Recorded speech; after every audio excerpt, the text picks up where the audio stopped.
వేసుకోవాలి దీంట్లోకి.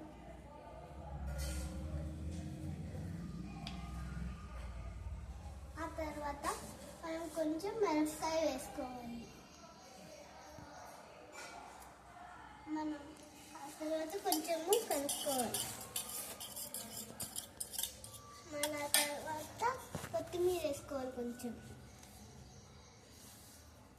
మళ్ళీ ఆనియన్స్ కొంచెం వేసుకోవాలి కట్ చేసుకొని. ఆ తర్వాత టొమాటో వేసుకోవాలి, మిక్స్ చేసుకోవాలి.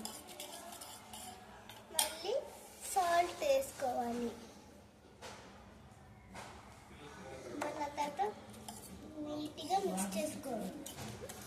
అంతే ఫ్రెండ్స్, పెరుగు పచ్చడి